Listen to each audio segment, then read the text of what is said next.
দীর্ঘ ৮ থেকে ৯ মাস ধরে বেতন না পেয়ে খুবই ফুঁসছেন জেলা হাসপাতাল সহ বিভিন্ন সরকারি হাসপাতালের চুক্তিভিত্তিক নিরাপত্তা রক্ষীরা।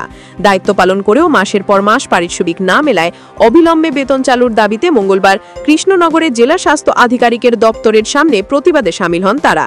বিক্ষোভকারীদের অভিযোগ, বেতন না পেলেও নিজেদের কর্তব্য ও দায়িত্ব ঠিকভাবেই পালন করে চলেছেন তারা, কিন্তু ধারাবাহিকভাবে আর্থিক বঞ্চনার শিকার হচ্ছেন।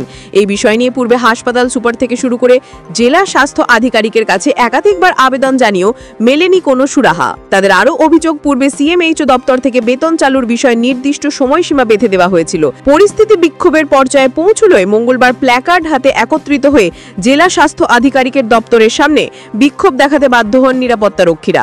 অবিলম্বে বেতন চালুর দাবিতে তাদের আন্দোলন জারি থাকবে বলেও জানিয়েছেন বিক্ষোভকারীরা। নদিয়ার কৃষ্ণনগর থেকে অর্ণব মজুমদারের রিপোর্ট, স্টিং নিউজ।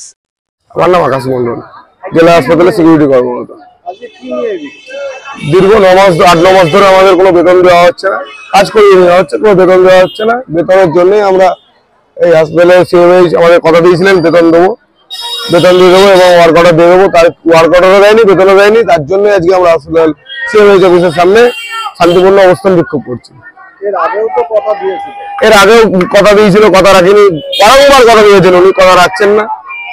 ঠিক আছে, দীর্ঘদিন ধরে কথা দিচ্ছে, এখন হাত তুলে নিচ্ছে, বলছে আমরা জানি না। আগে সুপার হাত তুলে নিচ্ছে, এখন সিএমএইচ হাত তুলে নিচ্ছে। নতুন সিএমএইচ জয়েন করার পর বলেছিল 1 সপ্তাহ টাইম নিচ্ছে। হ্যাঁ, নতুন সিএমএইচ জয়েন করার পর আমরা টাইম নিয়েছিল, উনি 7 থেকে 10 দিন টাইম নিয়েছিল। সেটা আজকে 3 মাস ওভার হয়ে গিয়েছে, কোনো আমাদের শুরু হয়নি।